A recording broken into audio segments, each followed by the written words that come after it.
여러분, 솔직히 말해서 투자 공부 제대로 해보신 적 있으세요? 수없이 쏟아지는 경제 유튜브, 투자 뉴스, 추천 종목. 그런데도 계좌는 늘 제자리죠. 이쯤 되면 질문이 바뀌어야 해요. 나는 지금 제대로 된 원칙 위에서 투자하고 있나? 대부분의 사람들은 돈을 줬지만 이 사람은 가치를 고른 사람이에요. 그 차이가 계좌뿐 아니라 인생까지 확 바꿨죠. 하루에 딱 1%. 당신은 오늘도 성장합니다. 안녕하세요. 잠들기 전 떠올랐던 생각을 행동으로 바꿔드리는 슬림로고입니다. 오늘 저자는 누구나 다 알고 있지만 제대로 아는 사람은 아주 드문 가치 투자의 대가이자 평생 같은 원칙을 지킨 워런 버핏입니다. 그는 복리의 법칙과 내가 아는 것만 투자하기라는 단순한 철학으로 세상의 모든 투자 소음을 무력화했죠. 오늘부터 우리는 워렌 버핏을 추상적으로 아는 것이 아닌 5부에 걸쳐 제대로 한번 파헤쳐보려 합니다. 자, 이제 투자 바이블 워렌 버핏 웨이 속 버핏의 시선을 통해 우리 투자 방향을 재정립해 보겠습니다. 나는 한때 주식시장이란 복잡한 숫자와 정보의 정글이라고 믿었다. 신문을 읽고 뉴스에 귀를 기울이며 유망한 종목을 찾아 헤매던 시절이 있었다. 하지만 돌아보면 그 모든 시도는 혼란 속에서 뭔가를 잡아보려는 몸부림에 불과했다. 그런데 어느 날 도서관 구석에 빛바랜 책 한 권을 만났다. 그 책의 제목은 현명한 투자자. 저자는 벤저민 그레이엄, 월스트리트에서 가치 투자의 아버지로 불리는 인물이었다. 그 책은 투자라는 단어에 붙어있던 내 고정관념을 완전히 부숴놓았다. 그레이엄은 시장의 변덕을 따라다니는 대신 기업의 내재 가치를 보고 투자라고 조언했다. 그는 말했다. 주식은 단순한 가격표가 아니라 그 기업의 일부를 사는 겁니다. 나는 그 문장을 읽고 마치 번개를 맞은 듯 멈춰섰다. 그때 처음으로 깨달았다. 내가 지금까지 해온 건 투자가 아니라 추측이었다는 사실을 말이다. 그 이후로 나는 시장의 뉴스보다 기업의 본질에 더 관심을 갖기 시작했다. 재무제표를 읽고 제품을 분석하고 경영자의 인터뷰를 찾아 읽었다. 그렇게 나는 투자자가 아닌 사업가의 시선으로 시장을 보기 시작했다. 여기서 당신에게 묻고 싶다. 당신은 지금 주식을 사고 있는가? 아니면 기업을 사고 있는가? 이 질문 하나가 당신의 투자 태도를 바꿔놓을 수 있다. 가치 투자는 바로 이 질문에서 출발한다. 나에게 있어 투자 철학의 출발점은 단연코 가치였다. 당시 하버드 대학의 합격 통지를 받았지만 나는 그 제안을 거절하고 콜롬비아 대학을 선택했다. 그 결정에는 오직 한 가지 이유가 있었다. 바로 벤저민 그레이엄에게 직접 배우고 싶었기 때문이다. 콜롬비아에서 나는 그의 수업을 들었고 그레이엄의 사고방식과 투자 원칙을 철저히 내 것으로 만들기 위해 반복해서 공부했다. 그 결과 내 투자 인생에서 가장 결정적인 순간 중 하나가 찾아왔다. 바로 가이코에 대한 초기 투자였다. 그 회사는 단순한 보험회사가 아니었다. 나는 그들의 사업 구조, 수익 모델, 시장 내 위치를 꼼꼼히 분석했고 당시 아무도 주목하지 않던 시점에서 내가 파악한 내재 가치를 기준으로 과감하게 투자에 나섰다. 그 판단은 수십 배의 수익으로 돌아왔고 나는 그 경험을 통해 확신하게 되었다. 가치 투자란 단순히 싸게 사서 오래 들고 있는 것이 아니라 가치 있는 회사를 정확히 이해하고 그 진짜 가치보다 낮은 가격에 사는 것이라는 사실을 말이다. 이러한 사고방식은 단지 철학에 그치지 않는다. 과학적으로도 증명된 전략이다. 미국 시카고대의 유진 파머 교수는 효율적 시장 가설을 반박하며 저평가된 기업에 장기 투자하는 전략이 시장 평균을 초과 수익한다는 연구 결과를 발표했다. 특히 낮은 주가 순자산 비율, 높은 자기 자본 이익률을 가진 종목은 장기적으로 높은 수익률을 가져다줬다. 가치 투자는 감이 아닌 분석의 산물이며 시장의 감정과는 거리를 둔 합리적 판단의 훈련이다. 하지만 많은 이들이 이 전략을 끝까지 지키지 못하는 이유는 단 하나다. 바로 인내심이 부족하기 때문이다. 가치 투자는 즉각적인 보상을 주지 않는다. 그렇기에 사람들은 기다리지 못하고 눈앞의 수익에 흔들린다. 나는 늘 이렇게 말해왔다. 시장이 10년 동안 닫힌다 해도 괜찮다고 느낄 만큼 좋은 기업을 사라. 이 문장은 단순해 보일지 모르지만 실제로 그 기준을 실천하는 사람은 매우 드물다.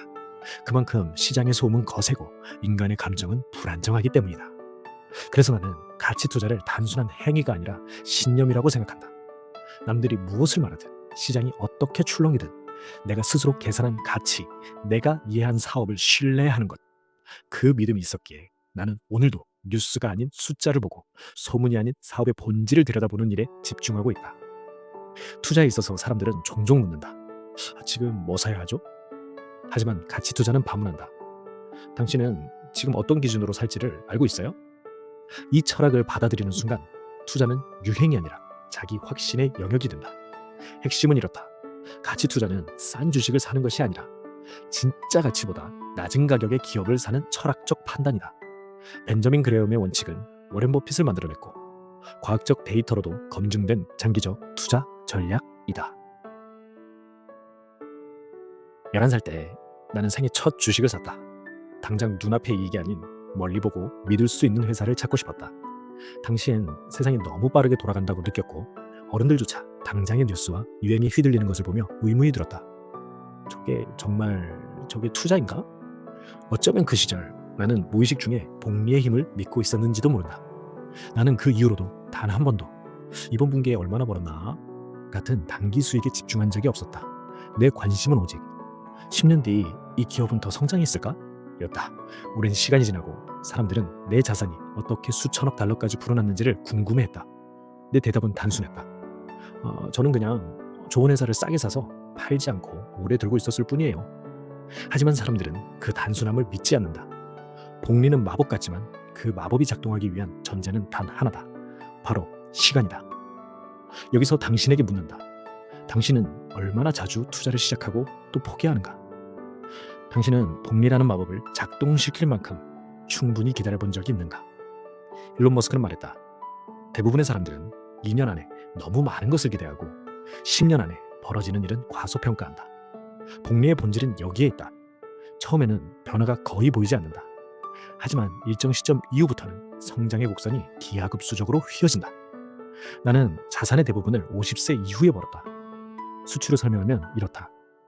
20세부터 연평균 수익률 20%로 투자한다고 가정했을 때 30세에는 6배, 50세에는 약 38배, 70세에는 약 2370배가 된다. 이것이 바로 복리의 마법이다. 하버드 대학의 경제학자 로런스 서머스는 말했다. 복리는 시간이 지나면서 효과가 커지는 비선형적 성장 곡선의 대표 사례이다. 그는 실험을 통해 사람들은 일반적으로 직선적 성장은 직감하지만 복리 성장을 제대로 인식하지 못한다고 밝혔다. 그래서 사람들은 장기 보유가 주는 이점을 과소평가하며 단기 수익에 매달리게 되는 것이다. 나는 이 복리의 마법이 단순한 숫자의 게임이 아니라 인내와 자제의 훈련이라고 생각한다. 시장에는 매일같이 유혹이 넘친다. 하락장에는 두려움이, 상승장에는 탐욕이 당신을 흔든다. 그럴 때 나는 이렇게 되뇌었다. 나는 오늘 수익을 내기 위해 투자한 것이 아니다. 나는 10년 뒤 아무것도 하지 않아도 벌게 될 수익을 위해 지금 기다린다. 이 원칙을 지키기 위해 나는 거의 아무것도 하지 않는 법을 배웠다. 다른 투자자들이 사고 팔며 분주할 때 나는 가만히 앉아서 기다렸다. 시장이 미쳐 돌아갈 때조차 나는 내 원칙 위에서 움직이지 않았다. 찰리 멍거는 이를 가리켜 게으름의 미덕이라고 했다. 그리고 다음과 같은 말을 남겼다.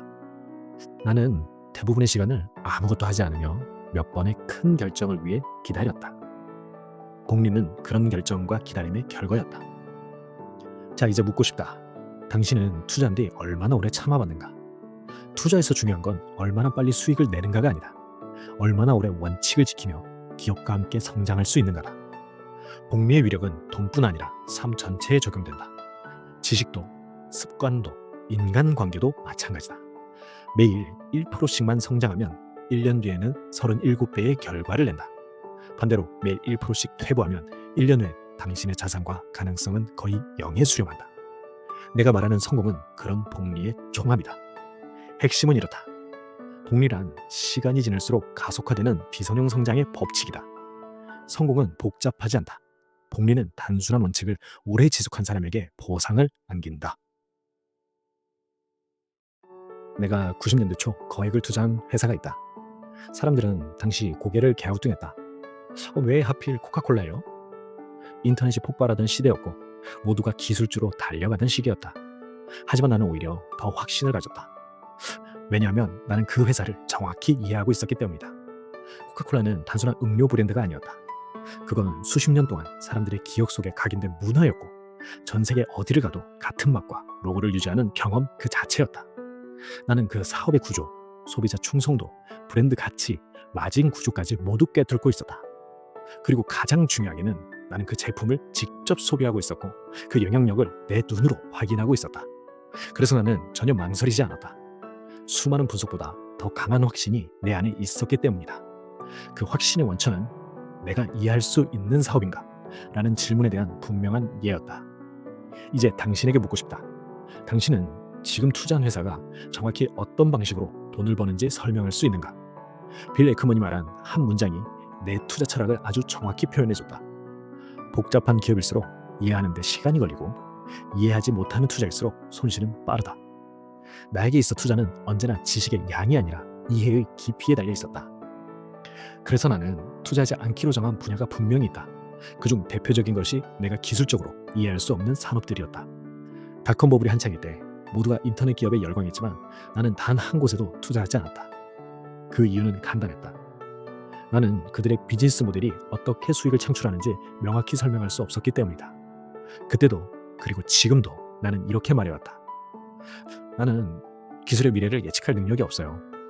대신 지금도 잘 이해되고 예측 가능한 단순한 사업에만 투자합니다. 많은 이들이 이 원칙을 보수적이라고 생각할지 모르지만 나는 결코 손실을 피하려는 소극적 태도가 아니었다고 본다. 오히려 나는 내가 정확히 이해하는 영역 안에서 깊고 치밀하게 판단하고자 했고 그 범위 바깥으로는 결코 발을 들이지 않으려 했다. 그 제한이 있었기에 나는 훨씬 더 정확하게 움직일 수 있었다. 이 원칙은 인지심리학적으로도 과학적 근거가 있다. 능력 범위라는 개념은 인간이 어떤 문제를 처리할 때 자신의 전문성과 경험 안에 있는 정보에 대해서만 정확한 결정을 내릴 수 있다는 심리적 모델이다. 스탠퍼드 대학의 연구진은 사람들이 잘 모르는 분야에서 결정을 내릴 경우 예측 정확도가 평균보다 30% 낮아진다는 결과를 발표했다. 즉, 우리가 뭔가를 이해하지 못하면서도 안다고 착각하는 순간 투자는 추측으로 전락한다.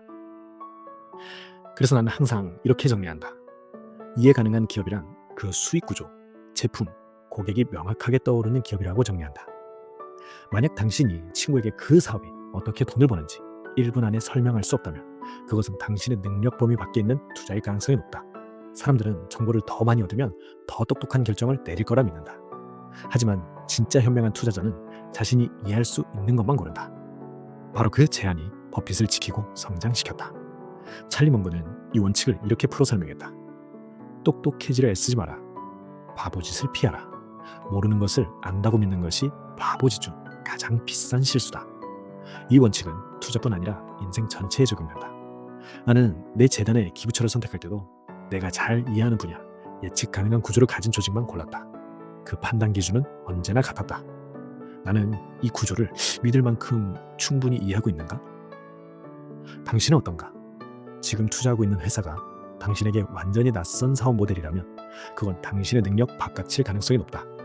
그리고 당신이 가장 큰 손실을 겪는 순간은 바로 그 바깥에 있을 때다. 핵심은 이렇다.